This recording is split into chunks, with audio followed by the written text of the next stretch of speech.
Hello everyone, আসসালামু আলাইকুম। This is Zidan and you are watching Techversity. So আজকে আরও একটি নতুন ভিডিওতে আপনাদেরকে স্বাগতম। আজকের ভিডিওতে আমরা আলোচনা করব গুগলের একটি অ্যাপ নিয়ে, গুগল ম্যাপ অ্যাপটি নিয়ে।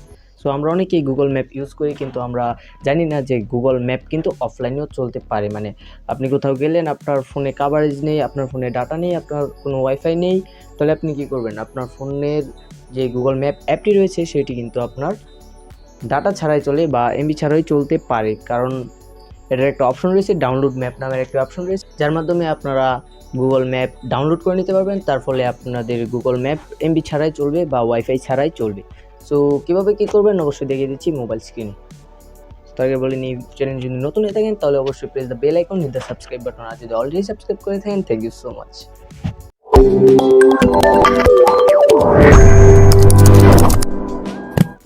সো গুগল ম্যাপ অফলাইনে চালানোর জন্য আমাদের অবশ্যই গুগল ম্যাপটি ডাউনলোড করে নিতে হবে। মানে গুগল ম্যাপে ঢুকে তারপর একটু ম্যাপ ডাউনলোড করে নিতে হবে। তার জন্য আমরা উপরে রাইট সাইডে যে আমাদের প্রোফাইলের আইকনটি দেখতে পাবো, সেখানে ক্লিক করব। সেখানে ক্লিক করার পর আমরা এখানে একটি অপশন পেয়ে যাব যার নাম অফলাইন ম্যাপস। অফলাইন ম্যাপসে আমরা ক্লিক করার পর আমরা এখান থেকে পাবো ডাউনলোডের।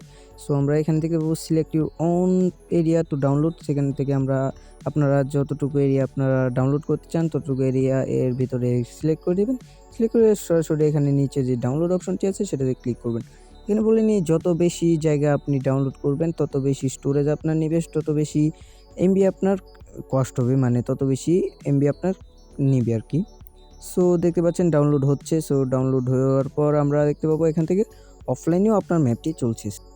সো ভিডিওটি যদি ভালো লাগে অবশ্যই লাইক করবেন, আর ভালো না লাগলে ডিসলাইক করে দেবেন। সো আজকের মতো ভিডিও এই পর্যন্তই। আসসালামু আলাইকুম। You are the boss, you are the boss. Little reminder, ভিডিওটি যদি ভালো লাগলে অবশ্যই লাইক করে দেবেন, আর সাবস্ক্রাইব করে না থাকলে অবশ্যই সাবস্ক্রাইব করবেন। আর যদি অলরেডি সাবস্ক্রাইব করে থাকেন তাহলে ইউ আর দ্য বস।